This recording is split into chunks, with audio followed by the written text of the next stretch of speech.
What's up, Wise Flyers? David here. Let's compare the Chase Sapphire Preferred versus the Chase Sapphire Reserve to see which is the best Sapphire to get. With the recent changes to the Chase Sapphire Reserve, like the increased annual fee and added benefits, it actually makes it a lot easier to choose between which Sapphire card to get. So in this video, we're going to break down the differences between both these cards, from benefits to travel coverage, and see which is the best card for you. Regardless of the reviews and hype of both of these cards, I think the best way to think of it is you're the boss and you're trying to hire a new employee, either the Sapphire Preferred or the Sapphire Reserve. You're going to see which employee is going to give you the best value for your personal spending and what interest you have in travel and all that throughout the year, and you're going to make your decision based on numbers and facts, not what someone tells you you should get. This is just business, nothing personal. So let's do a quick comparison right here. So if we look between the Chase Sapphire Preferred, Chase Sapphire Reserve, you can see clear differences. Annual fee is a lot higher with the Chase Sapphire Reserve at $550, used to be $450. And when it comes to earning rates, basically they have the same bonus category of travel and dining. With the Preferred, it's 2x.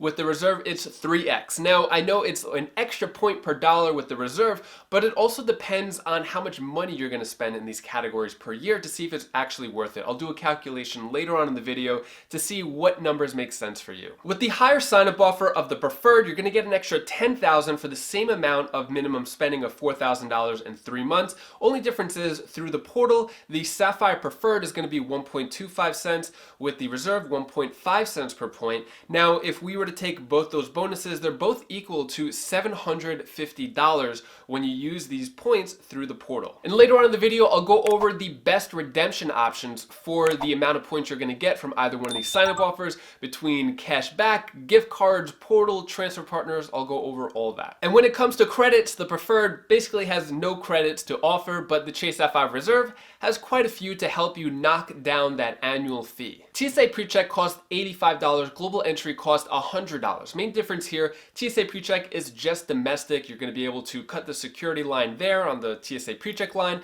and with Global Entry, you have the same benefits as TSA PreCheck when in the country, but if you're going to travel internationally, when you're coming back into the States, you're going to be able to cut that border control line. To be honest, a lot of different cards are offering this feature, which makes the TSA PreCheck line a little bit longer, not as long as the regular security line, but it's not as exclusive as it used to be. Also keep in mind, having TSA PreCheck or Global Entry is good up to 5 years, so you're not going to get this credit year after year. It's pretty much one time every 5 years. And if you want to apply for either one of these Sapphire cards, because you could only choose one, you could use the referral links down in the description below, and it really helps out our channel. You also get a $60 DoorDash credit. DoorDash is basically a delivery service, kind of like Grubhub, Uber Eats. It falls into that same category, so if you want to order in food a lot, then this could help you. Another deciding factor here is going to be Lyft. Just like Uber, it's a rideshare service. You use the app, it takes you anywhere you want to go. With the Chase Sapphire Preferred, you're going to earn 5 points per dollar on all Lyft rides. Basically, you just put your card attached to the app. Anytime you use the app, it's just going to automatically charge your card, 5 points per dollar with the Preferred. With the Reserve, you're going to get 10 points per dollar. So if you're going to use rideshares a lot, those numbers could add up. With the Chase Sapphire Reserve, you're also going to get Lyft Pink, which is going to give you a membership, costs $19.99 a month. You're going to get 15% off all rides, plus a few other perks. When it comes to airport lounge access, Chase Sapphire Preferred gives you nothing there, but the Chase Sapphire Reserve will give you Priority Pass Select. So basically, Priority Pass is a huge network of airport lounges around the world, over 1,300 at the time of filming this video.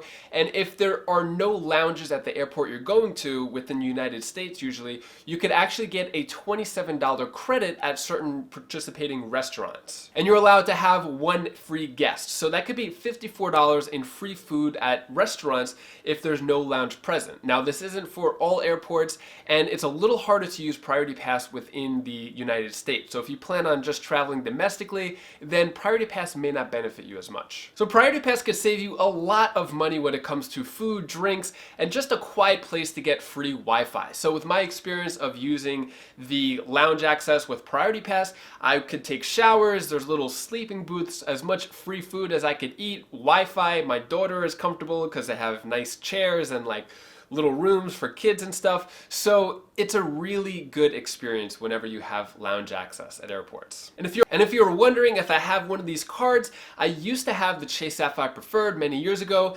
Currently, I have the Chase Sapphire Reserve, which I've had for 3 years. So when I was paying that $450 annual fee year after year, I was getting a lot more value than the $450 I was paying. So I've gotten a ton of value with the Chase Sapphire Reserve card, but unfortunately these new changes added to it with the increased annual fee as well as the additional benefits, it doesn't really make sense for me to keep it. So later on in the video, I'll explain as well if you don't want to pay the annual fee anymore, whether you should cancel it or downgrade it or upgrade it. I'll give you all those options later on. But first, let's break down Chase Ultimate Reward Points. So what does 60,000 points, 50,000 points, what do these points actually mean and how do they bring value to your life? So there's a few different options of how you could use Chase Ultimate Reward Points if you have either Sapphire card. So you could get a gift card and they give you a bunch of different retailers and gift cards.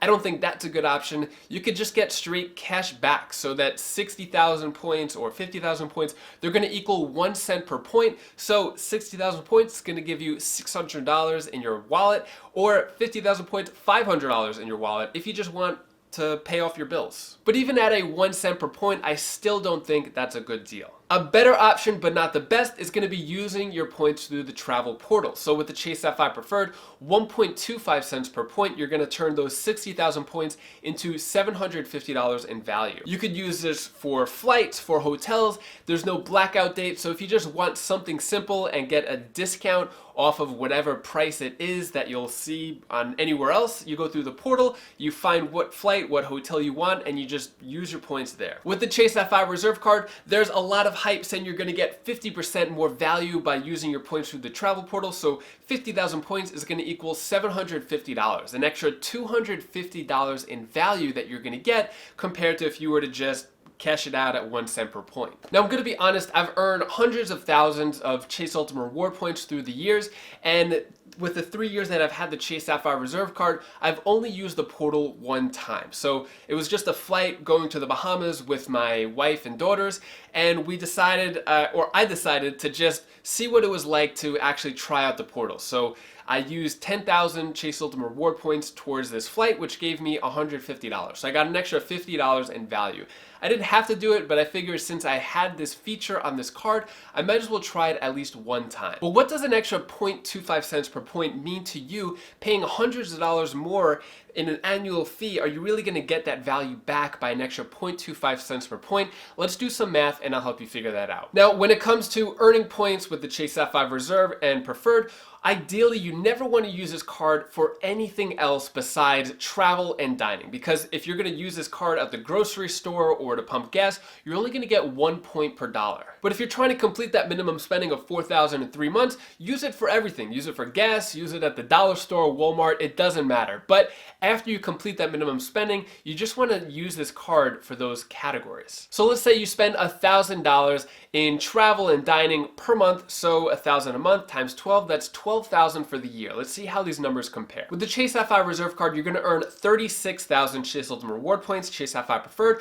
24,000 Chase Ultimate Reward Points. So it's an extra 12,000 points you're going to get with the Chase Sapphire Reserve card. So 36,000 points at 1.5 cents per point is going to equal $540 through the travel portal. And with the Preferred, you're going to get 24,000 points for the year times 1.25 cents per point through the travel portal is going to give you $300 in value. So it's a $240 difference between both these cards for the year. So if you're going to do the same spending on either one of these cards, do the same redemption through the travel portal, that's $240. Now, if the 1.5 cents per point is a big selling point for you with the Chase Sapphire Reserve card, is it worth paying $550 just to get an extra $240 in value? It really depends on what your number is and what you're going to be spending in those categories and redeeming. My favorite feature of both of these cards is the option of transfer partners. So this is the part where it gets a little overwhelming. It could be a little complicated. So basically, transfer partners are the 10 airlines, 3 hotels that you're allowed to transfer your Chase Ultimate Reward Points over to these different airlines and hotels at a 1 cent per point ratio. It's completely free and most of the time it's instant. You get a lot more leverage and more value than 1.5 cents per point when using transfer partners. So this is the option I like most. For example, let's say you want to go to Paris. You take your 50,000 Chase Ultimate Reward points, transfer it over to Air France. It's a really simple process. The only problem here is that you can't transfer them back to Chase.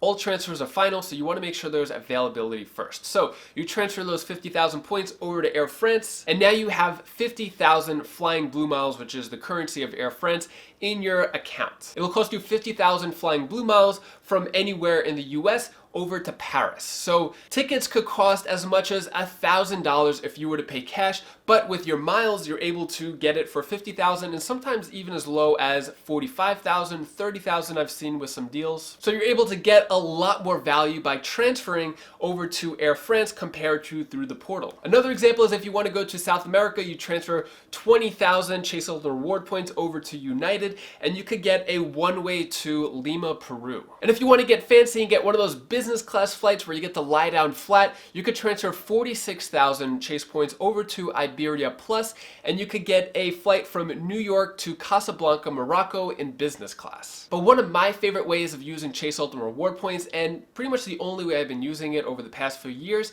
is through Hyatt. So Hyatt is a hotel. You could get a lot of value at luxury hotels. So I've used Chase points transferred over to Hyatt at a lot of different places around the world, all-inclusive resort in Jamaica, Grand Hyatt in Bali, in Hawaii, and a few other places around the world, and I've gotten thousands of dollars in value just from those stays alone. And the biggest question I get is, how do you know which transfer partner to use? So a really quick free option, it isn't the best option, but it is free, is if you go to awardhacker.com, you say where you want to go, and you could choose Chase Ultimate Reward points as one of the partners that you would use to get to your destination, and it'll list to you all the different transfer partners and how many points it'll cost. Now, this isn't a live search. It's not showing availability for these destinations and how many points it'll cost. It's just kind of like a benchmark to show you what the potential cost could be and the lowest option. So if you've ever used Chase Ultimate Reward points before, let me know how you've done it down in the comments below. Portal, cashback, transfer partners, I would love to know. Next, let's talk about travel coverage with both of these cards. So one of the features I like most about the Chase Sapphire Reserve card is that if I book a flight and it's delayed more than 6 hours, I could get covered for any hotel, food, or other expenses involved with that delay. Fortunately, I've never used that feature before, but it is nice knowing that I have it and it gives me peace of mind. So let's go over and compare the different travel coverage that there are between both these cards. Both these cards have primary rental car insurance, which means that if you're booking a rental car, you could deny the rental car insurance that the rental agency is giving you, and you could just use either one of these cards and you'll be covered. You don't have to count on your personal car insurance to cover any damage. The card will cover it itself. As you can see, a slight difference between both cards. The Chase Sapphire Reserve card is more geared towards the frequent traveler. So if you're going to be traveling more, you're going to get a little bit more benefit. For example, trip delay insurance with the Chase Sapphire Preferred card is if your delay is 12 hours or more, compared to the Sapphire Reserve, which is 6 hours or more. Another big difference here is purchase protection. So with the Sapphire Preferred, you get up to $500 per claim. With the Chase Sapphire Reserve, you get up to $10,000 per claim. Now, all those features are kind of in the what if category, not so much benefits that you could use on a regular basis, like the benefits I mentioned earlier on in the video. But it depends on your spending habits, where you're going to be spending money, what type of coverage you want for travel, roadside assistance. It really depends on you. Having better travel coverage is great with the Chase Sapphire Reserve card, but if you're only going to be traveling one time a year, it may not even be worth it. Now let's talk about application rules with both of these cards. Unfortunately, you're only allowed to choose one Sapphire card at a time, and from the time that you get the Sapphire card,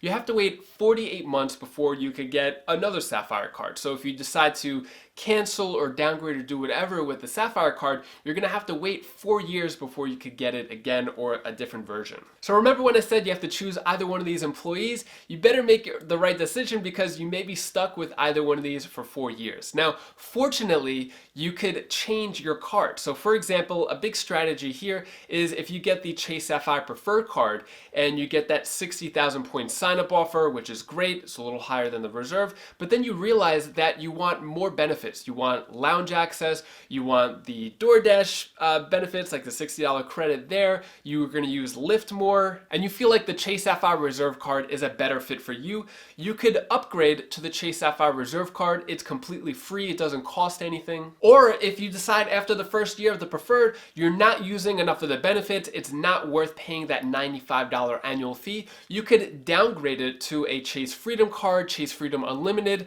You also have the option to downgrade to a Chase Sapphire card. There is a plain Chase Sapphire card, but it doesn't really offer many benefits, and I don't even think it's worth it. If you do want to downgrade and not have to pay that annual fee anymore, I think either the Freedom or Freedom Unlimited is the best choice. When it comes to either the Sapphire Preferred or the Reserve, they're going to both fall under the 524 rule, which means if you've opened 5 cards or more in the past 24 months, you won't be able to open either one of these cards. Which means if you are under 524, you want to go for either one of these Sapphire cards first. So if you have your eye on an Amex card or Citi card, I highly recommend going for the Chase cards first, especially either Sapphire card. And there are some other really important rules when it comes to Chase that you should be aware of. And if you want to learn more about strategies to get approved for their cards, application strategies, you could click this link over here. It's a playlist to all the Chase credit card strategies, or click this playlist over here telling you all about the features of the Chase Sapphire Reserve card. Click one of those videos now, and I'll see you in the next video.